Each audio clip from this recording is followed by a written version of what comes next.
একটা গন্ডগোল লাগালো কিন্তু।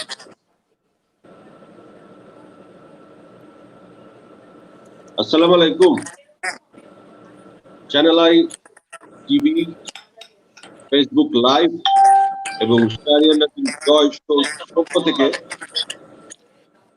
আপনাদের সবাইকে সুস্বাগত জানাই। চ্যানেল আই দেখো, চ্যানেলে লাইভ হচ্ছে আমার আমি প্রতি রাতে 9টায় চ্যানেলে আমার লাইভ বিভিন্ন কারণে 9টা থেকে 10টার ভিতরে বিখ্যাত মানুষদের সাথে লাইভে বসি চ্যানেল আইয়ের পক্ষ থেকে, এবং আজও তার জীবনের গল্প শিরোনামের অনুষ্ঠানে আমার দুইজন অতিথি, আমার খুবই প্রিয় দুইজন ভাই মানুষ, বিশেষ করে নিশা সদাগর এমন একজন মানুষ যাকে আমি এবং আমার পরিবার অত্যন্ত পছন্দ করি, এবং জায়েদ খান আমাদের সব প্রিয় মানুষ। আমরা দুইজনকে পেয়েছি এবং তাদের একটি অভিনেতার বাইরে পরিচয় হচ্ছে তারা চলচ্চিত্র শিল্পী সমিতির সভাপতি এবং সাধারণ সম্পাদক। ইতিমধ্যে আপনারা সবাই তা জানেন। তো আপনাদেরকে জীবনের গল্পের এই শোতে স্বাগত জানাচ্ছি। মিশা ভাই, আমার মনে হয় আপনার ফোনটা আপনার খুব পাশাপাশি আছে, যে কারণে আপনার সাউন্ডটা একটু ইকো হচ্ছে। আপনি কি ফোনটা একটু সরাবেন, আপনার অন্য ফোনটা এটা থেকে আপনি দেখছেন, তাতে আমাদের সাউন্ডে প্রবলেম হচ্ছে। মিশা ভাই, আনডাউটলি বাংলাদেশের ফিল্ম ইন্ডাস্ট্রির আপনি একটা ইতিহাস। আপনি প্রায় সবার সাথেই, মানে আমাকে জ্ঞান অর্জন করবার পর থেকে আমরা আপনাকে দেখেছি অনেক নায়কের সাথে ভিলেন হিসেবে আপনি প্রধান, সেই প্রথম থেকে আজ অবধি শিল্পী হিসেবে আপনি অত্যন্ত গুরুত্বপূর্ণ ভূমিকা পালন করেছেন বাংলাদেশ চলচ্চিত্রে। এবং আমরা অত্যন্ত দুঃখের সাথে দেখছি যে গত কয়েক বছর ধরে ফিল্ম ইন্ডাস্ট্রি যেন আস্তে আস্তে নিচের দিকে নামছে। এটা আমরা শুনেই আসছি এবং ফিলও করছি। ছবি হিট হয় না, বছরে একটা দুইটা ছবি হিট হয়, যেভাবে আসলে একটা ইন্ডাস্ট্রি টিকে না সেভাবেই আমাদের ঢাকার ফিল্ম ইন্ডাস্ট্রি আগাচ্ছি। তো সেটা না হয় আমরা সবাই মেনে নিলাম যে সর্ব সেক্টরেই একভাবে উন্নতি হয় না, হয়তো আমাদের ফিল্মটা বিভিন্ন কারণে, আমাদের নিজেদের দোষেও হতে পারে, সবাই মিলে আমরা ধ্বংস করেছি, যে কারণে আজকে ফিল্মের খুব সুনাম আমরা করতে পারি না, মাথা উঁচু করে বলতে পারি না যে বাংলাদেশ চলচ্চিত্র। এই বিষয়টি সবাই আমরা এক। তো আমি আপনার কাছে আপনার ভূমিকা দেবার পর আমি জায়েদ খান ভাইয়ের কাছে যেতে চাই। আপনি চলচ্চিত্র শিল্পী সমিতির সাধারণ সম্পাদক, এবং আমরা দেখেছি আপনাকে এই সময়ে গত 2 মাস আপনি অনেক কষ্ট করে জীবনের ঝুঁকি নিয়ে মানুষের, আপনার শিল্পীদের পাশে দাঁড়াবার চেষ্টা করেছেন। আমরা আপগ্রেডেড হয়েছি আপনার প্রত্যেকটি নিউজ ফেসবুকের মাধ্যমে, কিন্তু পাশাপাশি একটা এলিগেশন আপনার বিরুদ্ধে আছে যে আপনি ব্যক্তিগতভাবে শিল্পীদেরকে কি অসম্মান করলেন না? শিল্পী কারা? শিল্পীর সংজ্ঞা কি? বাংলাদেশের সেলিব্রিটি শিল্পী বাংলাদেশে কত সম্মানীয়, এই বিষয়গুলো মাথায় না রেখে আপনি বা আপনার সংগঠন শিল্পীদের মর্যাদাকে একদম পায়ের নিচে ঝুলিয়ে দিলেন, ধুলো বাড়িয়ে দিলেন। এটা মানুষ বলে, লোকে বলে। আপনার মতামত কি যায়? লোকে কি বললো না সেটা আমার কনসার্ন না। আমার কনসার্ন হচ্ছে যাদেরকে এসে আমরা মেম্বার পেয়েছি, যারা এখন শিল্পী বললে যদি জায়েদ খান বা মিশা সওদাগর সাহেব বা নাজিম শাহরিয়ার জয়, এরা যেমন শিল্পী, এদেরকে আপনি মিন করছে সবাই, আমি বুঝতেছি, বাট এদের সাথে যারা অসংখ্য ছবিতে অভিনয় করেছে তারাও শিল্পী, যাদেরকে আমরা শিল্পী সমিতিতে এসে ফুল সদস্য হিসাবে আমরা পেয়েছি। তাদেরকে আমরা অনেক চেষ্টা করে আমরা প্রথম যখন আমরা 2017-19 সালে মিশা সওদাগর সাহেব এবং জায়েদ খান পরিষদ নির্বাচিত হয়েছে, তখন সেই কমিটিতে আমরা অসংখ্য যাচাই বাছাই করে আমরা শিল্পীদেরকে শিল্পীর আসনে বসার চেষ্টা করেছি, যারা মনে করেছি যারা যে এই শিল্পের সাথে জড়িত এবং যারা ছোটখাটো রোলও করেছে এবং যারা চলচ্চিত্রের সাথে দীর্ঘদিন অভিনয় করেছে। সেই মানুষগুলো অবশ্যই নিম্ন আয়ের, সেই মানুষগুলোর পাশে আমরা শুধু সাপোর্ট দেওয়ার চেষ্টা করেছি। তাতে যে সিনিয়র যেগুলো আপনি যেসব শিল্পীদের কথা আপনি বলছেন, সেসব শিল্পীদের আর্থিক অবস্থা ভালো ছিল, তারা অনেক টাকা অর্জন করেছেন দেখে তাদের সেই আর্থিক কষ্টটা হয়নি।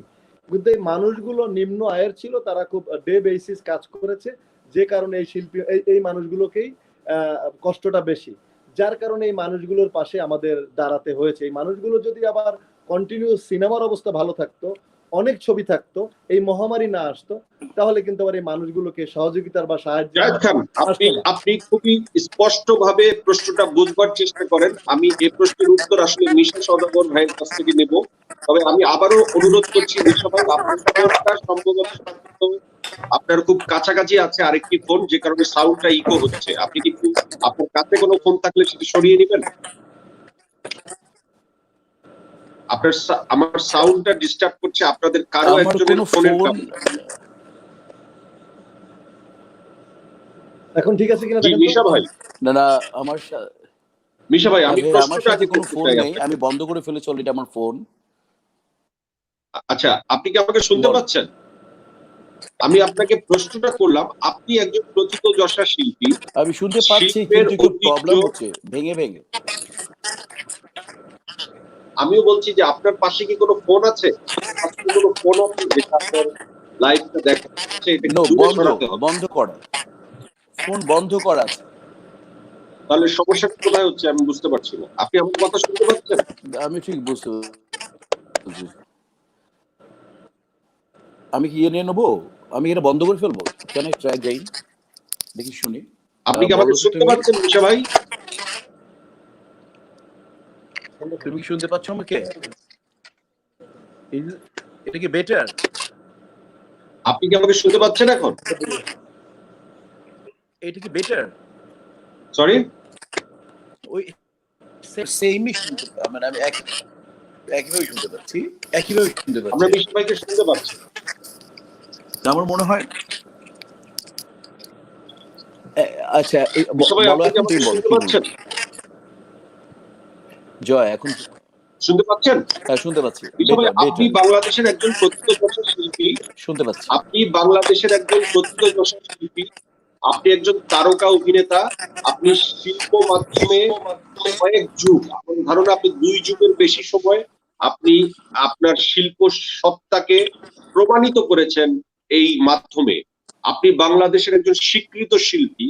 আপনি প্রচুর অর্থ উপার্জন করেছেন, আপনি সফল, আপনার গাড়ি আছে, বাড়ি আছে, আপনার পরিবার অত্যন্ত সচ্ছল ভাবে জীবনযাপন করেছে।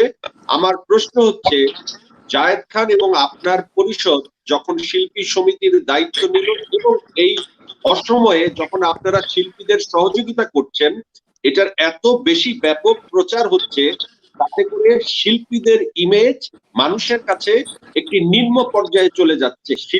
শিল্পীরা কি সেই নিম্ন পর্যায়ের ইমেজ পাওয়ার যোগ্য? বাংলাদেশের যে শিল্পীরা, তারা বিএমডব্লিউ চালায়, তারা মার্সিডিজ চালায়, জায়েদ খান নিজে হ্যারিয়ার চালায়, আপনার নিজের 3টি গাড়ি। আপনারা শিল্পীদের মর্যাদাটাকে কি আসলে বিসর্জন দিয়ে দিলেন এই সাহায্যের নাম করে? এই প্রশ্নের উত্তর কি আপনারা দিতে পারবেন? আরেকটি কথা আপনাকে বলি, জায়েদ খান বললেন যে দুস্থ শিল্পী তারা যারা দিন ভিত্তিক আয় করত, এক্সট্রা শিল্পী। আজ থেকে বহু বছর আগেও আপনারা প্রীতি ফুটবল ম্যাচের আয়োজন করতেন এই ধরনের শিল্পীদের সহযোগিতা করবার জন্য। এটা কিন্তু এত প্রচার কিংবা এত ধরনের শিল্পীদের অপমাননা করার কোনো প্রক্রিয়া ছিল না। কিন্তু এইবার যা আপনারা করলেন, তাতে অনেক শিল্পী ক্ষুব্ধ এবং শিল্পী তার ইমেজ সংকটে ভুগছে আপনাদের কর্মকাণ্ডের জন্য। এই বিষয়ে আপনি ব্যাখ্যা কি দিবেন? আচ্ছা, শেষের দিকটা আমি তোমার মানে প্রশ্নের সার কথা এটা হচ্ছে যে অনেকে বলছে বা এরকম ধারণা যে শিল্পীরা দুস্থ না, বা আমরা শিল্পী সমিতির নেতা হিসেবে যাদের হেল্প করেছি, এই করাটা সবাই জানার ফলে মানে শিল্পী সমিতির কি শিল্পীদের মান ক্ষুণ্ণ হয়েছে, এইটা কি তোমার প্রশ্ন? মানে সার কথা? জি, এটাই সার কথা, এটাই সার কথা। প্রকৃত শিল্পীরা সলভেন্ট, প্রকৃত শিল্পীদের সমস্যা অন্য জায়গায়। আর আপনারা যেভাবে শিল্পীদের দুস্থ হিসেবে পরিচয় করিয়ে দিচ্ছেন, তাতে সমাজে এক ধরনের শিল্পীদের নিয়ে নেগেটিভ ইম্প্যাক্ট হচ্ছে, এতে আপনাদের প্রচার হচ্ছে, কিন্তু আপনারা আসলে প্রকৃত শিল্পী হয়েও এই কাজটা করতে পারেন না বলেই অনেকে বলছে। আপনার মতামত জানতে চাই।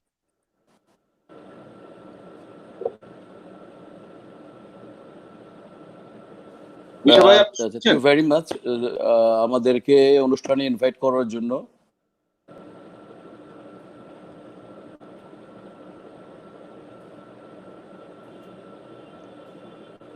বুঝতে পেরেছি আমি, আমাদেরকে অনুষ্ঠানে ডাকার জন্য। কথাটা বলতে চাই সেটা হচ্ছে যে আমরা শিল্পী সমিতিতে আমাদের প্রায় 450 শিল্পী এখন আছেন। এর মধ্যে যারা এস্টাবলিশড নায়ক নায়িকা স্ক্রিনে এবং স্ক্রিনের বাইরে, এর সংখ্যা হবে মানে আমাদের 50 থেকে 100 জন শিল্পী যারা হবেন স্বয়ংসম্পূর্ণ। তো বাকি 350 শিল্পীদের অবস্থা তুমি ভালো করে জানো, তুমি একজন শিল্পী। নায়ক নায়িকা ছাড়া আর মেইন ভিলেন 2-4 জন ছাড়া ফিল্মের টাকা পাওয়াটা অনেক কঠিন।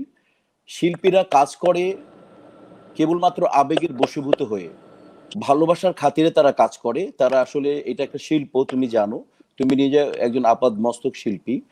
তো কেবলমাত্র এটা ক্রিমটা নায়ক নায়িকারাই নেয় এবং তারা খাটেও বেশি, তাদের পরিশ্রমও বেশি। তাহলে কি নায়ক আর নায়িকারা বাকি শিল্পী না? শিল্পীরা হচ্ছে আমরা। তাহলে কি শিল্পী হচ্ছে তারাই যারা আবেগের বশবর্তী হয়ে কাজ করে? নায়ক নায়িকারা শিল্পী না? নায়ক নায়িকারা প্রচুর পারিশ্রমিকের বিনিময়ে শুটিং করে এবং আপনিও তার ভেতরে পড়েন। আপনি প্রচুর পারিশ্রমিক নিয়ে শুটিং করেছেন, আপনি বলছেন শিল্পীরা কাজ করে আবেগের বশবর্তী হয়ে। তাহলে কি নায়ক নায়িকা এবং ভিলেনরা শিল্পী না? শিল্পী তারাই যারা আবেগের বশবর্তী হয়ে কাজ করে। শিল্পী মূলত আমার কাছে হচ্ছে যারা অভিনয় করে, যারা মূলত অভিনয়কে ভালোবাসে, তারাই শিল্পী। কিন্তু ইনকাম, সোর্স অফ ইনকাম আমি বলি, তোমাকে আরো ক্লিয়ার করে দেয়, সেটা হচ্ছে যে তোমাকে যদি বলি বার্সেলোনা স্ট্রাইকারের নাম কি, তাহলে তুমি মনে হয় যদি তোমার ন্যূনতম সাইকে ফুটবলের, তাহলে তুমি বলবা মেসি, তুমি বলবা মেসির কথা বলবা, এবং এরকে পুরো বিশ্ব চেনে। কিন্তু তুমি আর 26 জন প্লেয়ার আছে বার্সেলোনায়, তুমি তাদের নাম বলতে পারবে না, কারণটা স্ট্রাইকার। নায়ক নায়িকা হচ্ছে ওরাও চলে, জীবন চলে। সপ্তাহে যে পার ডে যে পেমেন্টটা মেসি পায়, অন্য কোনো আর পায় না। তেমনি করে নায়ক নায়িকারা হচ্ছে আমাদের ফিল্মের জগৎ স্ট্রাইকার, ফোকাসটা তারা পায়, তারা গোলও তারা করে, ছবি হিট সুপারহিট হলে তারা পাবে, ইনকাম, সোর্স অফ ইনকামটা তাদের বেশি। অন্যান্য আমরা শিল্পীরা থাকবো, অন্যান্য শিল্পীরা থাকে, কিন্তু তাদের সোর্স অফ ইনকামটা বেশি। তুমি দেখবা যে আজকে রাজাক সাহেব, শ্রদ্ধেয় আলমগীর সাহেব, আজকে ফারুক ভাই, আজকে মনে করো যে আমাদের এরকম সোহেল আনা ভাইয়া, উজ্জ্বল ভাই, যত এস্টাবলিশড, পাশাপাশি তোমাকে আমি যদি বলি এটেম শামসুজ্জামান, আহমেদ আরিফ, তারপর মনে করো যে রাজীব ভাই, তারপরে মিজু আহমেদ, আমি যদি বলি ওনারা সলভেন্সি ওনাদের কম, এটা খুব স্বাভাবিক ব্যাপার। কিন্তু সবাই শিল্পী এবং সবাই প্রথিত যশার শিল্পী, আপাদ মস্তক শিল্পী। তো এইটা, এই যে ইনকামটা কিভাবে হবে, এটা আমাদের সিস্টেম করা আছে, এটা ইন্ডাস্ট্রির অনেক আগে থেকে এই সিস্টেম। কারণ ছবি যখন একটা ভালো যায় বা খারাপ যায়, ক্রেডিট চলে যায় নায়ক নায়িকার উপরে, কারণ তাদের যেমন ভালোটা তাদের নেওয়ার দায়িত্ব, খারাপটা তাদের নিয়ে দায়িত্ব। সেই সূত্রে আমাদের দায়িত্বটা কম থাকে, যারা আমরা ভিলেন করি বা কমেডি করি বা পার্শ্ব অভিনেতা করি। তো সেই সুযোগে এস্টাবলিশ সংখ্যাটা হবে বাংলাদেশে 50 থেকে 100 শিল্পী হবে। শুধু আমি ফিল্মের কেন, আমি টিভিতেও বললে মনে হয় অলমোস্ট এই সংখ্যাটা একই হবে, যে শিল্পী হয়তো বা 500-600 হবে টিভিতেও, কিন্তু 50 জন হবে হয়তো এস্টাবলিশ শিল্পী। তো এটা আর মূলত ফোকাস নায়ক নায়িকা উপরেই, বা মেইন ক্যারেক্টার যারা করে তাদের উপরেই। তো ওই জায়গা থেকে আমরা চেষ্টা করেছি আমাদের সাথে যারা একটা ছবি তৈরি করতে, যারা সহশিল্পী থাকেন বা তারা যারা ছোট ক্যারেক্টার গুলো করেন, তাদের ইনকাম ছোট, বাজেটও ছোট।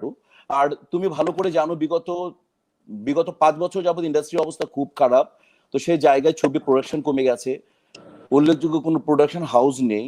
তো এই জায়গায় আমরা সমিতি যারা করি বা সমিতি, এটা আসলে আমাদের ভালোবাসার ফসল একটা। তো এই যে আমাদের যে দায়িত্বটুকুন আছে, এই আমরা শিল্পী সমিতির, আর এই দায়িত্বর মূলটাই দাঁড়ায় সেক্রেটারি এবং প্রেসিডেন্টের উপর।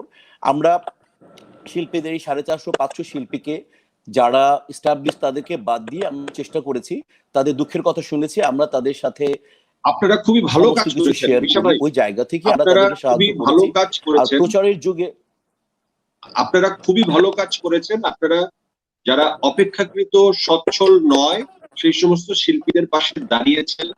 আপনাদের এই দাঁড়াবার সংবাদ আমরা পেয়েছি, কিন্তু আমি সামগ্রিকভাবে জিজ্ঞেস করেছি, এক্ষেত্রে আপনিও তো একজন ব্যক্তিত্ববান শিল্পী, অন্য ব্যক্তিত্ববান শিল্পী, সচ্ছল শিল্পীদের ইমেজে সেটা কি প্রভাব ফেললো না?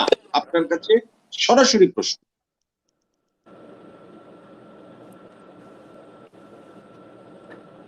আহ, এটা এটা আসলে হয় কি, এটা হলো মন মানসিকতার উপর নির্ভর করে। একটা তোমার মন মানসিকতা কেমন সেটার উপর নির্ভর করে। আর এটা সত্য যাচাই বা সত্যটা জানলে কোনো অসুবিধা হয় না। সত্যের নিজস্ব একটা ক্ষমতা আছে। সত্যই সবসময় সুন্দর, আর সত্যি হচ্ছে প্রকৃতি, সত্যি হচ্ছে আল্লাহ সুবহানাহু ওয়া তাআলা। তো কাজে হচ্ছে যে যে বিষয়টা সত্য সেটাই প্রচার পেলে কোনো অসুবিধা হয় না।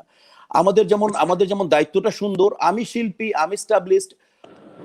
তুমি কি জানো হুমায়ুন ফরিদী যখন মারা গেছেন একটা 23,000 টাকা বাসা ভাড়া করে মারা গেছেন?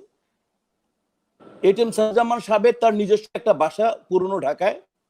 তুমি কি জানো আহমেদ শরীফের বাসা নেই? আহমেদ শরীফ এখন আমেরিকায় আছেন, তার নিজস্ব ঢাকাতে কোনো ফ্ল্যাট বা বাসা বাড়ি নেই। বাট উনি জীবনটা দিয়ে দিয়েছেন ফিল্মে। তো মানুষকে জানা উচিত, মানুষ জানলে কিছু আসে যায় না। আর তো সাধারণ শিল্পীদের কি অবস্থা হতে পারে? আমি হুমায়ুন ফরিদী, আহমেদ শরীফের কথা বললাম। যদি এদের এই অবস্থা হয় তাহলে সাধারণ শিল্পীদের ইনকামটা কত? এটা আসলে ইনকামের ব্যাপার না। এই বিষয়টা হচ্ছে সে শিল্পী, সে হেল্প নিল বা হেল্প নিল না সেটা বড় কথা না। সে শিল্পী, সেটা তার বড় কথা। একটা শিল্পী এবং সে যদি সমিতি থাকে তাহলে সেটা সম্মান। এটা হচ্ছে তুমি একজন শিল্পী, এটা অনেক বড় কথা। তুমি অন্য যে কোনো কিছু করতে পারো, কিন্তু তুমি শিল্পী সেটা না। শিল্পী বড়লোক হলো না ধনী হলো সেটা ব্যাপার না। অতএব আমার কথা হচ্ছে শিল্পীর পাশে অ্যাজ এ লিডার আমাদের থাকতে হবে, তাদেরকে ভালোবাসতে হবে। তাদের সত্য কথা যদি মানুষ জানুক। ফেক আইডিয়া নিয়ে ঘুমানোর চাইতে সত্য আইডিয়া নিয়ে না ঘুমানোটা অনেক বেটার। আমি মনে হয় তোমাকে ক্লিয়ার করতে পেরেছি। আপনাকে অসংখ্য ধন্যবাদ মিশা ভাই। আপনার কাছে আসছি জায়েদ খান, আপনি চলচ্চিত্র শিল্পী সমিতির সাধারণ সম্পাদক। আপনি শেষ কবে একটি ছবিতে সাইন করেছেন বা অভিনয় করেছেন? এটি এটি মানুষ জানতে চায়। তো রিলিজ তো গত 2 মাস আগে আমার একটা ছবি রিলিজ হলো, 3 মাস আগে, প্রতিশোধের আগুন, মোহাম্মদ আসলাম পরিচালিত। আর সাইন তো মালেক আফসারি লাস্ট সাইন করেছি এপ্রিলে। এখন এপ্রিলের 5 তারিখ থেকে শুটিং শুরু হওয়ার কথা ছিল, সবকিছু রেডি ছিল। জায়েদ খান, আপনি একজন নায়ক। আপনার কাছে খুবই সরাসরি প্রশ্ন, একজন নায়কের কাছে মানুষ ছবি চায়, সিনেমা চায়, তার বৈচিত্র্যময় অভিনয় চায়, যেটা মিশা সওদাগর প্রমাণিত ভিলেন হিসেবে বৈচিত্র্য অভিনয় করে উনি অনেক দূর প্রমাণ করেছেন নিজেকে। কিন্তু সাধারণ সম্পাদক হিসেবে আপনি ভালো কাজ করছেন, কিন্তু শিল্পী হিসেবে আপনি এখন পর্যন্ত আপনার দক্ষতার জায়গা মানুষের কাছে সেভাবে পৌঁছাতে পারেননি। লোকে বলে, এবং লোকে এটা বলে যে আজকে সমিতি করে কি হবে যদি সিনেমাই না থাকে, বরং সমিতিটাই একটি জলজান্ত সিনেমা হয়ে গেছে। আপনার মতামত কি?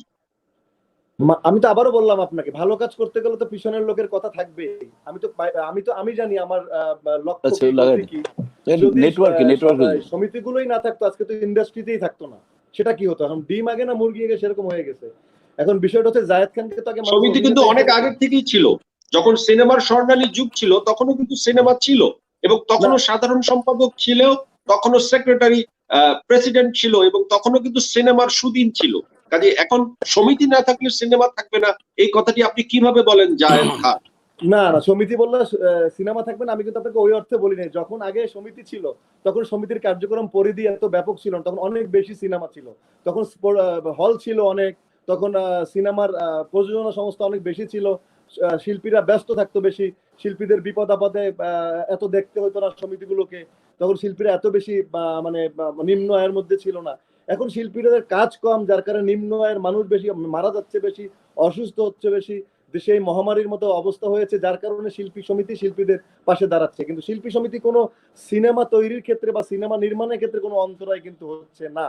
তো সেক্ষেত্রে জায়েদ খান যতটুকু তার ক্যারিয়ারের জন্য ফোকাস দেবে, জায়েদ খান সেটা দেওয়ার চেষ্টা করছে। বাট যেখানে সিনেমা এখন আমাদের মেইন, যেখানে আমরা যেই সময় যদি আন্দোলন সংগ্রাম না করতাম তখন ভিন দেশীয় ছবি চলে আসছিল, যৌথ প্রতারণার নাম, প্রযোজনার নামে যৌথ প্রতারণার ছবি এসে আমাদের শিল্পীরা ঘরে বসে যাচ্ছিল, যত্রভাবে বিদেশি শিল্পী এসে আমাদের শিল্পীদেরকে ঘরে বসিয়ে দিচ্ছিল। এই অন্যায় অবিচারের বিরুদ্ধে যদি তখন আমরা না প্রতিবাদ করতাম, তাহলে আজকে ইন্ডাস্ট্রিটা কিন্তু আমাদের হাতে থাকতো না।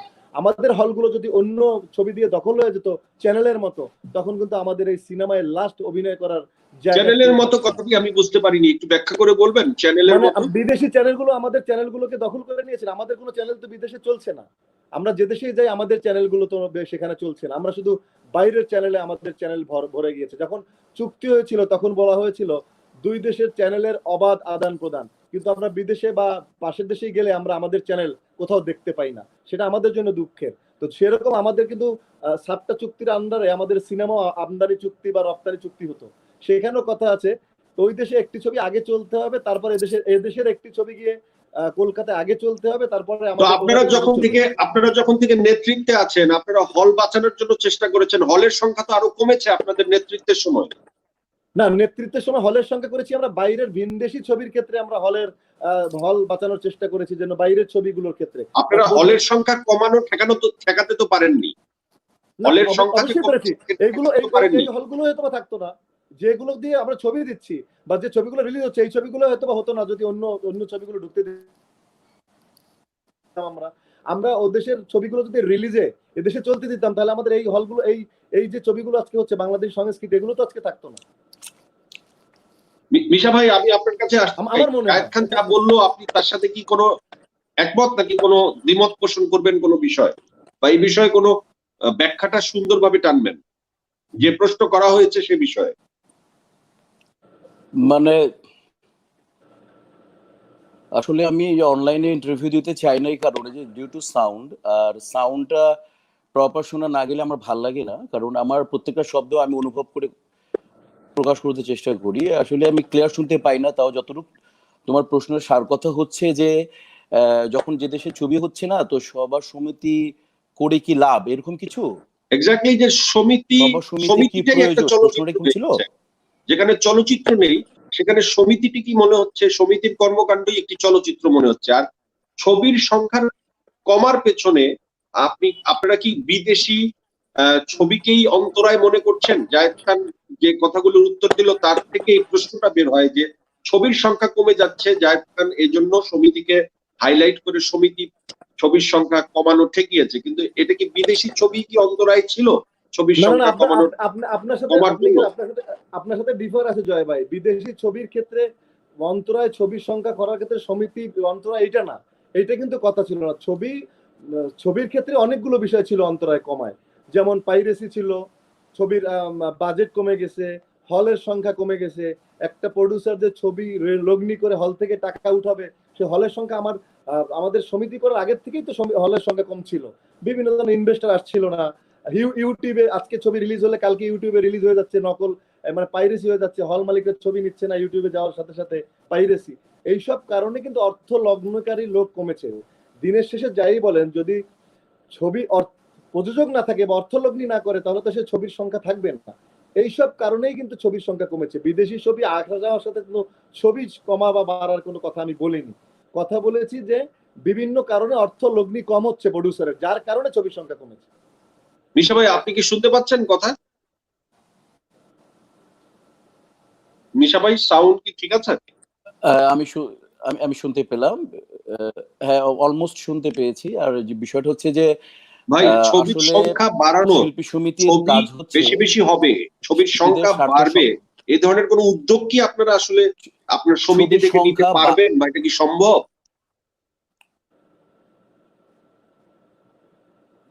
হ্যাঁ, আমি বলি পেছন হঠাৎ আবার প্রশ্ন লেজে আরেকটা প্রশ্ন চলে এসছে, সেটা হচ্ছে যে জায়েদ যা বলেছে সেটা 100% পারফেক্ট বলেছে। সেটা হচ্ছে যদি শিল্পী সমিতি আজকে না থাকতো, তাহলে তুমি মনে হয় যে আমাকে ইন্টারভিউ করতেছো, ইন্টারভিউটা করতে না, কারণ মনে হয় এফডিসিতে তালা পড়ে যেত, এটা নিশ্চিতভাবে থাকতে পারো।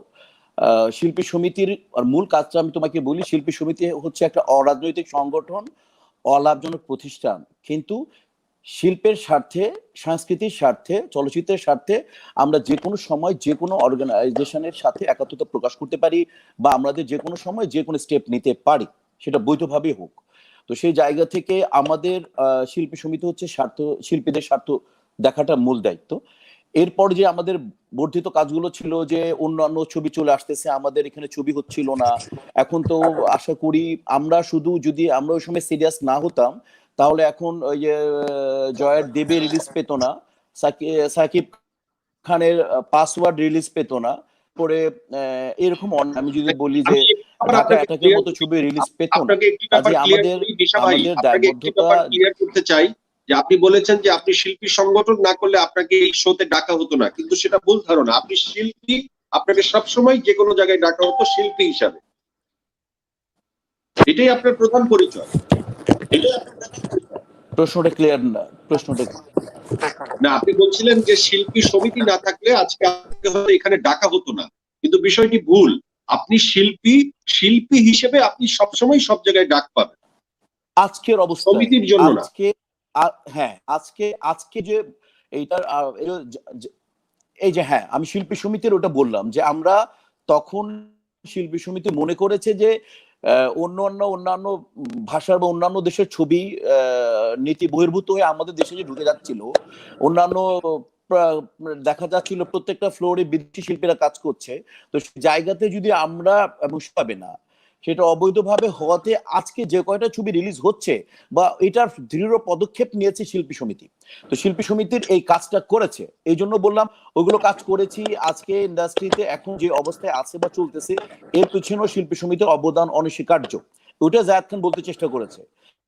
আর শিল্পী ছবি হবে না এই দেশে, ছবি হচ্ছে না এই দেশের, এটা দায়িত্ব বর্তায় আমাদের চলচ্চিত্র পরিচালকদের, এটা দায়িত্ব বর্তায় আমাদের দেশের সরকারের, এটা দায়িত্ব বর্তায় প্রযোজকদের।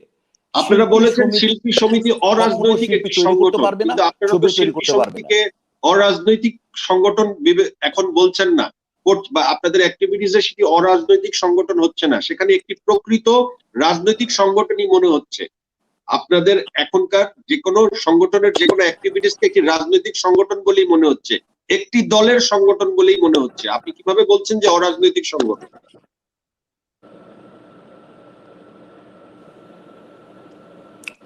প্রশ্নটা আবার বলো। শিল্পী সমিতি একটি অরাজনৈতিক সংগঠন আপনি বলছেন শিল্পী সমিতি একটি অরাজনৈতিক সংগঠন, কিন্তু আপনাদের কর্মকাণ্ডে, কথাবার্তায় এটিকে কোনো নিরপেক্ষ সংগঠন কিন্তু মনে হয় না, মনে হয় যে একটি বিশেষ রাজনৈতিক দলেরই সংগঠন। এটা লোকে বলে, আপনার মতামত জানতে চাই। আচ্ছা, লোকে কি বললো তাতে কিছু আসে যায় না। আমরা শিল্পী হচ্ছি, লোক আমাদের বিরুদ্ধে বলবেই, কারণ 18 কোটি মানুষের দেশে আমরা হচ্ছি, মনে করো যে শিল্পী সংখ্যা হবে, যদি তুমি মনে করো 1000, নাটক আর ফিল্ম মিলে 1000 শিল্পী হবে। কাজে লোকে কি বললো এই সমস্ত দেখার কোনো বিষয় না। আমি আমার সংগঠনের মেইন পয়েন্টটা তোমাকে উল্লেখ বললাম, যে এটা একটা অরাজনৈতিক সংগঠন, অলাভজনক প্রতিষ্ঠান, এটা হলো মূল বিষয় আমার কাজে। আর দেখো, দেশে যখন, রাজ্যে যখন বাস করি, তোরা একটা নীতি তো অবলম্বন করতেই হবে, এবং সেটা স্বাভাবিক কারণেই সরকারি নীতিকে আমরা সম্মান জানাবো, এবং সেটার আমাদের সাথে তাদের সাথে আমাদের একটা একাত্মতা না থাকলে এই আমাদের তো এটা একাভাবে সম্ভব না। বিদেশের সাথে দেশীয় ভাবে যে সমন্বয়টা করা, অবশ্যই আমাদেরকে তাহলে যে বেটার কাজগুলো আছে সরকারি, সেটা আমাদেরকে সম্মানের সাথে জানাতে হবে, এবং যে অন্য কোনো কাজ থেকে যদি সেটা না সম্মানে না জানানো, তাহলে সেটাও আমাদেরকে জানাতে হবে। এই পর্যন্ত এই সরকার, বিশেষ করে প্রধানমন্ত্রী, আমাদের স্বাধীনতার পরে শিল্পীদের এবং কলাকুশলীদের যেই টাকা টোটাল পেয়েছে বিগত, মানে এই প্রধানমন্ত্রী শেখ হাসিনা, উনি আমাদেরকে যা দিয়েছেন এটা চিন্তা করা যায় না, তার থেকে উনি 10 গুণ বেশি টাকা দিয়েছেন। কাজে হচ্ছে যে এই কথাটা আমরা সরকারের, তাহলে সরকার আমাদেরকে সাথে হেল্প করছেন, তো সেই জায়গা থেকে আমরা সরকারের সমস্ত ভালো কাজগুলোর সাথে সম্পৃক্ততা করতে বাধ্য, কারণ তারা আমাদের শিল্পী, কলাকুশলী বা টেকনিশিয়ানস বলে তাদেরকে যে হারে হেল্প করছেন। কাজে এই জায়গা থেকে আমরা অবশ্যই সরকারের সাথে সম্মান জানাই এবং সাধুবাদ জানাই। এটা হলো আমার মূল বিষয়। কাজে আমাদেরকে কোনো স্পেশালি কোনো রাজনৈতিক মলাটে।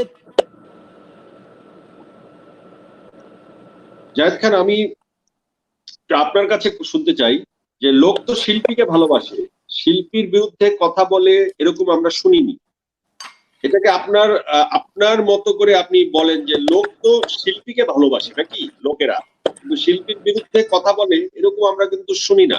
কিন্তু আমরা কিন্তু চলচ্চিত্র শিল্পী সমিতিতে এক শিল্পী আরেক শিল্পীর বিরুদ্ধে কথা বলছে, শিল্পীদের মধ্যে বিরোধ, কেউ ইলেকশনে জিতছে, কেউ হারছে, একটি 2 গ্রুপ 3 গ্রুপ হয়ে যাওয়া। অনেক স্বীকৃত শিল্পীরাই শিল্পী সংগঠনকে সমর্থন করেন না। আমরা তো এরকম শিল্পী সংঘের আমাদের প্রয়োজন নেই। আমাদের তো এমন একটি সংগঠনের প্রয়োজন যেখানে সমস্ত শিল্পীরা সেই জায়গাটিকে ওন করবে। আমাদের এই শিল্পী সংগঠন যদি শিল্পীদের মধ্যে ফারাক তৈরি করে, শিল্পীদের মধ্যে দূরত্ব তৈরি করে এবং দ্বিমতের তৈরি করে যে আমরা কেউ সংগঠন মানছি কেউ মানছি না, আমরা কি সেটাই চেয়েছিলাম? কারণ শিল্পীরা হচ্ছে স্বপ্নের মানুষ। স্বপ্নের মানুষ থেকে আমরা আমাদের ইমপ্রেশনটাকে কোথায় নিয়ে যাচ্ছি? আপনার মতামত। দেখেন, যখন আপনি ভাত খেতে যাবেন দুইটা একটা ভাত পড়বেই। আমরা এখন মনে করি, বিশেষ করে এই কমিটি শ্রদ্ধেয় মিশা সওদাগর এবং জায়েদ খানের এই কমিটি, আমরা মনে করি সব শিল্পী আমাদের। আমার যে 449 জন শিল্পী আছে সব শিল্পী আমাদের মধ্যে নির্বাচন ওটা একটা মালা বদলের পালা। 2 বছরের জন্য একজন একটা মালা বদল করে। দেশ শিল্পীরা যাকে যোগ্য মনে করেছে আপনারা কি একবারও সাধারণ মানুষের কথা ভাবছেন না? সাধারণ মানুষরা শিল্পীদেরকে যে উচ্চতায় রেখেছে, যে স্বপ্নের জায়গায় রেখেছে, সেখানে সাধারণ মানুষ দিনের পর দিন শিল্পীদের সম্পর্কে নেতিবাচক ধারণায় চলে যাচ্ছে না। সেটা তো আমরা কিছু শিল্পীরা না, সেটা তো আমরা কিছু সুপারস্টার না, সেটা তো আমরা কিছু শিল্পী জানাচ্ছি মানুষকে, একজন সম্পর্কে বলে লাইভে এসে দুইটা কথা বার্তি লিখে জানাচ্ছে। মানুষের একটা ঘরেও তো আপন ভাই বাবা মায়ের মধ্যে তো কথা হয়, সেটা আমি সবসময় বলি সেটা ব্যাকডোর এবং সেটা গোপনে রুমের মধ্যেই হয়ে যাওয়া শ্রেয়। কারণ যত মত তত পথ, এটা কথাই আছে, যত পথ তত মত। তো মানুষের কথাবার্তা ভিন্নতা থাকবে, শিল্পীদের মধ্যেও কথাবার্তার ভিন্নতা থাকতে পারে, আপনার সাথে আমার মতের অমিল থাকতে পারে, সেটা আলোচনা করে সমাধান করার পক্ষে আমি। কিন্তু যদি সেটা ওপেন মানুষের মধ্যে আসে, লাইভে এসে বলা হয়, বা আপনি আমাকে, এখন সোশ্যালিজমের যুগ, এখন ফেসবুকের যুগ, আপনি একটা কথা বলে দিলেন বা লিখলেন, সেটা খুবই দুঃখজনক। আমি এটার তীব্র নিন্দা জানাই, যেই করুক সেটা আমার নিন্দা জানাই। বাট আমাদের মধ্যে মতবিরোধ পৃথিবীর সব দেশে কোথায় নাই, সব পৃথিবীর সব শিল্পী, সব সংস্থা, সবকিছুর মধ্যেই মতানৈক্য বা মতের অমিল কিছু মানুষের মধ্যে থাকতে পারে, 2-4 জনের মধ্যে। আর কেউ নির্বাচনে হেরে যদি সেটাকে খুব সিরিয়াস পর্যায়ে নেয়, সেটাও হাস্যকর বা দুঃখজনক। এটা একটা মালা বদলের পালা। 2 বছর পর হেরে গিয়েছে, আবার দাঁড়াবে। যদি শিল্পীরা তার কাজ করে তাকে ভোট দিবে, আর কাজ না করলে শিল্পীরা ভোট দিবে না। এখানে তো মানে কারচুপি বা কথাবার্তার কোনো বিষয় নাই। কিন্তু আমাদের এটা আমি শিল্পী সমিতির অস্তিত্ব ছাড়া শিল্পী জায়েদ খানের অস্তিত্ব থাকবে? আপনি কি বলেন? শিল্পী জায়েদ খান কি বলেন? সমিতি দিয়ে তার অস্তিত্ব কারো বিচার হয় না। সমিতি শিল্পীদের বিচার হয় তার কর্ম দিয়ে।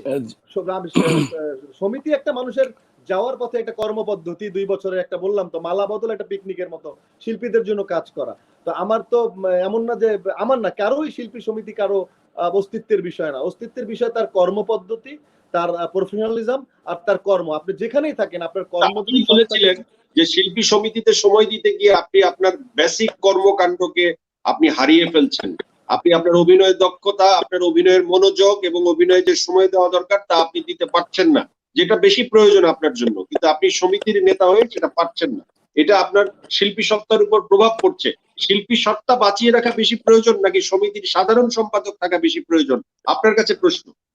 না, সেক্ষেত্রে আমার চলচ্চিত্র ধ্বংস হবে সেটাও তো আমি চোখে দেখবো না। আমার যদি কিছু করণীয় থাকে, আগে এরকম এই চেয়ারে বসে অ্যাক্টিভ কেউ কিছু করেনি। আমার কাছে মনে হয়েছে এখানে অনেক কিছু করার আছে শিল্পীদের জন্য, মানুষের জন্য, যার কারণে সমিতিটা করা। আজকে অনেক সিনিয়র শিল্পী, অনেক জুনিয়র শিল্পী একটা প্ল্যাটফর্মে আসছে। আগে এই চেয়ারে বসে কেউ করেননি, এই কথাটির অর্থ দাঁড়ায় যে সমিতির আগে এ যাবৎকাল যত সাধারণ সম্পাদক ছিল কেউ এই কাজ করেনি যা আপনি করেছেন। হ্যাঁ, অবশ্যই আমি কথা বলতে পারি, আমি ওপেন বলতে পারি, যারা এর আগে সাধারণ সম্পাদক ছিলেন সবার চেয়ে আমি অনেক বেশি কাজ করেছি। এটা আমি এখন নির্দ্বিধায় লাইভে বলতে পারি। সবার চেয়ে বেশি কাজ করার চেষ্টা করেছি শিল্পীদের জন্য, চলচ্চিত্রের জন্য, আমার ব্যক্তি স্বার্থের জন্য না। এবং মিশা ভাই নিজে লাইভে আছেন, মিশা ভাই এই পদে চেয়ারে ছিলেন। মিশা ভাই বলেন যে আমার কাছে মনে হতো যে আমি দ্য বেস্ট সেক্রেটারি ছিলাম, বাট আমার মনে হয় আমার চেয়ে জায়েদ ভালো কাজ করছে। এটা মিশা ভাইয়ের কথা। মিশা ভাই আপনি কি তাই মনে করেন? মিশা ভাইয়ের কাছে প্রশ্ন, আপনি জায়েদ খান যা বললো আপনি কি তাই মনে করেন সত্যি সত্যি?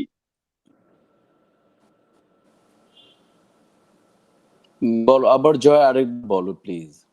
জায়েদ খান যা বললেন যে এ যাবৎকালে যত সেক্রেটারি শিল্পী সমিতিতে এসেছে, দ্য বেস্ট আপনার চোখে জায়েদ খান আপনি সবসময় বলেন এবং স্বীকার করেন, এ কথা কি সত্যি?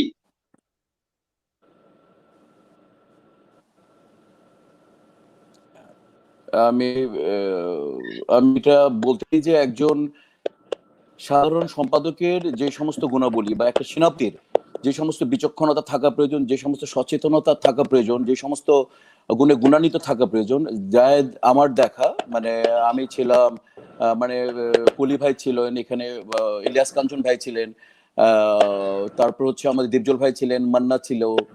তো এর মধ্যে সবচেয়ে অ্যাক্টিভ এবং সবচেয়ে সাকসেসফুল আমি মনে করি যে জায়েদ। তাহলে জায়েদ খান যা point of view, বলেছেন তা জায়েদ is the সত্যি। best secretary Zayed Khan of যা all বলেছেন time in সেটা সত্যি, our আপনার মুখ থেকে artist সেটাই আমরা association. প্রমাণ পেলাম।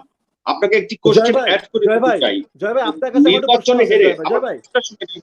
নির্বাচনে হেরে স্বাভাবিকভাবে সেটাকে মেনে নেওয়া যেমন ঠিক, তেমনি নির্বাচনে জেতার জন্য মরিয়া হয়ে উঠা কি ঠিক? আমি হেরে গেলাম, এটা আমি মেনে নিব, এটা স্বাভাবিক। আবার নির্বাচনে জেতার জন্য আমি মরিয়া হয়ে উঠলাম, সেটা কি ঠিক? সমিতির আসনটা কি এতই লোভনীয়, যেটা আপনাদের ইলেকশনে দেখা যায় দুই পক্ষের ভিতরে? আমাদের মধ্যে এটা ছিল না, তো আমরা নরমাল ভাবে নিয়েছি। অনেক মানুষ এটাকে সিরিয়াস পর্যায়ে নিয়েছে, আমাদের কাছে এটা সিরিয়াস মনে হয়নি, স্টিল সিরিয়াস মনে হয়। এটা 2 বছর, আমি তো বলি এটাও মিশা ভাই কিন্তু সংগঠন করেছে। এখানে সবচেয়ে আমি বলি সবচেয়ে বেশি সংগঠন এই সমিতির সাথে জড়িত ছিল আমাদের সম্মানীয় শ্রদ্ধেয় সভাপতি সাহেব মিশা সওদাগর। উনি এখানকার কালচারাল সেক্রেটারি ছিলেন, এজিএস ছিলেন, কার্যনির্বাহী সদস্য ছিলেন, এখন 2 বার প্রেসিডেন্ট। আমরা কিন্তু কখনোই নির্বাচনকে আমরা সিরিয়াস কখনোই নেইনি। আমরা মিশামার কথাই ছিল আমরা হারলে হেসে যারা জিতবে তাদের গলায় মালা দিব। এইটা এমন কোনো বিষয় না যে নির্বাচনকে জিতলে অনেক কিছু হয়ে যাবে, হারলে অনেক কিছু হয়ে যাবে। অনেকের কাছে এটা অনেক বেশি গাত্র দেওয়া হয়েছে, বাট আমাদের কাছে সেটা মনে হয়নি যে নির্বাচনে জিততে হবে বা হারতে হবে, হারলে অনেক বড় কিছু হয়ে যাবে, কেরিয়ার থাকবে না, অমুক থাকবে না, এটা আমাদের কাছে কখনো মনে হয়নি। মানে we are not serious about that. আমরা শিল্পীদের জন্য কাজ করেছি, আমরা সিরিয়াস ওয়ার্ক করেছি, শিল্পীদের কাছে গিয়েছি, মনে হয়েছে একটা কথা বলেছি, যদি গত 2 বছর কাজ করে থাকি তাহলে আমাদেরকে দেখবেন, আর না হলে নাই। এই তো আমাদের কর্মপদ্ধতি ছিল। লোকে বলে যে শিল্পী সমিতিকে আপনারা খুব সুন্দর করে সাজিয়েছেন, অফিসকে খুব সুন্দর করে সাজিয়েছেন, কিন্তু আসলে ওই ঘুরিয়ে ফিরে একই কথা। শিল্পী সমিতির অফিস খুব সুন্দর হয়েছে, এফডিসি তে শিল্পী সমিতিতে গেলে পরে মুগ্ধ হয়ে যেতে হয়, কিন্তু সিনেমা নেই, সিনেমার যা করে শিল্পীরা বাঁচে তা নেই, কিন্তু সমিতি আছে। এখানে লোকের একটা ক্ষোভ আছে, লোকে বলে যে সমিতি দিয়ে কি হবে, দরকার তো সিনেমা। এখানে মানুষের এই মনোবৃত্তিটাও আছে, সেই বিষয়ে আপনাদের ছোট্ট করে ভাবনাটা আপনাদের কি, সেটা একটু জানতে চাই। প্রেসিডেন্ট বলুক এই ব্যাপারে, প্রেসিডেন্ট বলুক। বিষয় হচ্ছে সিনেমা নেই, সেটার জন্য দায়ী তো হচ্ছে আমাদের যারা সিনেমা তৈরি করে নীতি নির্ধারক, তারা দায়ী। এর জন্য তো মানে শুধু আমরা দায়ী না, আমরা তো অভিনয় করা আমাদের মূল কাজ। আমাদের মূল কাজ হচ্ছে স্ক্রিপ্টে আমার যে চরিত্রটা আছে সেটাকে সুন্দর করে ফুটিয়ে তোলাটা হচ্ছে আমার মূল কাজ, এবং সেই জায়গায় থেকে আমাকে প্রযোজক এবং পরিচালককে হেল্প করা হচ্ছে আমার আরেকটা মূল। সিনেমা কেন হচ্ছে না, সিনেমা নেই বাংলা চলচ্চিত্রের, এটা এটা অনেক বড় ইতিহাস। এটা এই আধা ঘন্টা 1 ঘন্টা অনুষ্ঠানে বলা যাবে না, বলা সম্ভব না। যতটুকু বলি সেটা হচ্ছে যে শিল্পী সমিতির কোনো কাজ নেই চলচ্চিত্র কিভাবে বানাবে, এটা আমরা সহযোগিতা করতে পারি। আমরা এখানে অক্সিলারি ভার্ব না, আমরা এখানে টু বি ভার্ব হিসাবে, অতিরিক্ত ভার্ব হিসাবে আমরা কাজ করতে পারি, এবং এই জায়গায় আমরা কাজ করে আসছি বিগত সময় দেখা গেছে। আরেকটা কথা, নির্বাচন নিয়ে আমরা মনে হয় নির্বাচন একটা খুব সামান্য একটা বিষয়।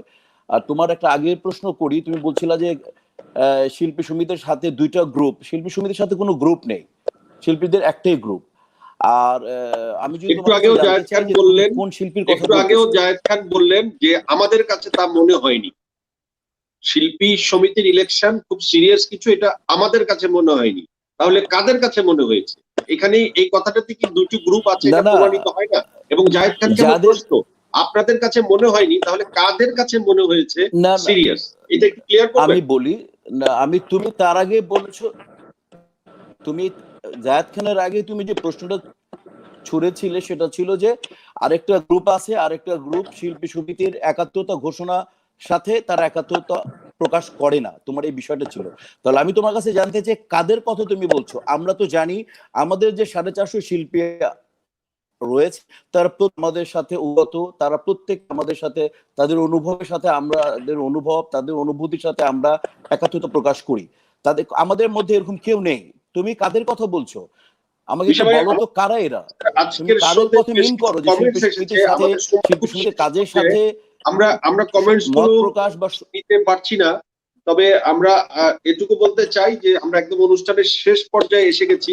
আমাদের খুব বেশি কমেন্টস নেওয়ার সুযোগ নেই। তবে আপনারা দুজন এর ভিতরে যে পরিশ্রম করেছেন, জীবনের ঝুঁকি নিয়ে আপনারা শিল্পীদের কাছে যেভাবে গিয়েছেন এবং আপনারা শিল্পীদের পাশে যেভাবে ছিলেন, এই কথাটি সত্যি আমরা সবাই প্রশংসার সাথে স্মরণ করি এবং আপনাদের কর্মকাণ্ড আমরা দেখেছি। আমরা আপনাদেরকে এই ব্যাপারে স্যালুট জানাই।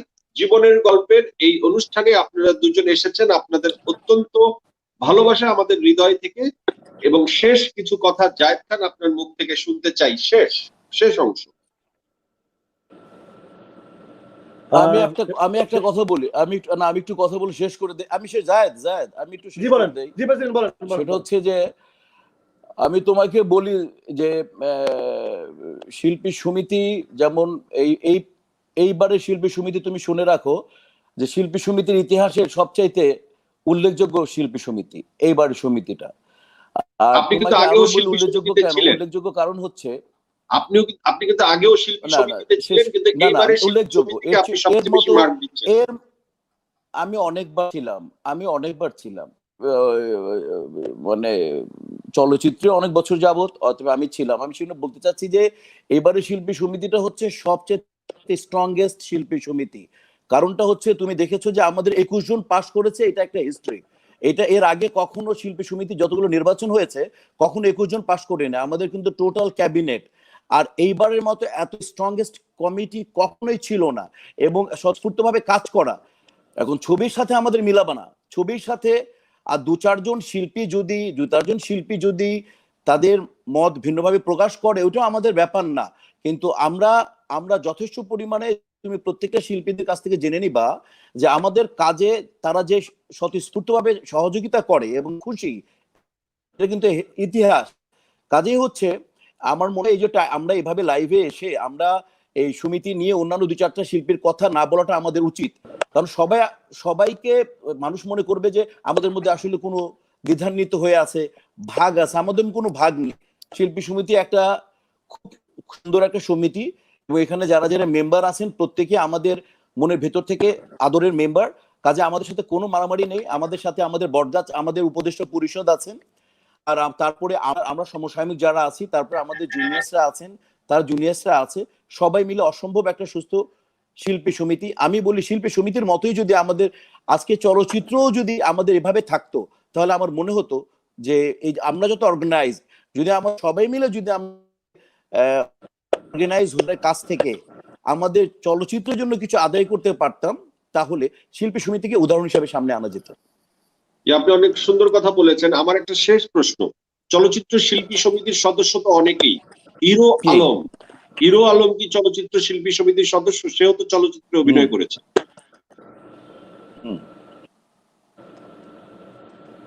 হিরো আলম কি চলচ্চিত্র শিল্পী সমিতির সদস্য? সেও তো চলচ্চিত্রে অভিনয় করেছে। অবশ্যই, হ্যাঁ, উনি আজীবন সদস্য, সম্মানজনক সদস্য। না, ভুল আছে। হ্যাঁ, ভুল আছে। হিরো আলম সদস্য না। উনি, আমার প্রেসিডেন্ট কথাটা শুনতে পাইনি। হিরো আলম শিল্পী সমিতির সদস্য না। কোন কার কথা বললো? ওই যে মিউজিক ভিডিও করে একটা ছেলে, আলম নামে একটা মিউজিক ভিডিও করে, আলম ছেলে।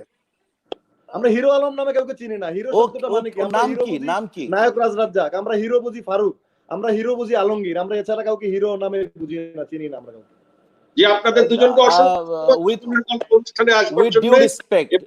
আমি থ্যাংক ইউ।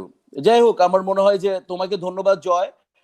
আর আমি আসলেই ওই যে নাম শুনছি, বাট আমি এরকম জানি না ওই হিরো আলমকে। আমি বলছি আমাদের জীবন্ত কিংবদন্তি শ্রদ্ধেয় আলমগীর সাহেবের কথা তুমি বলছো।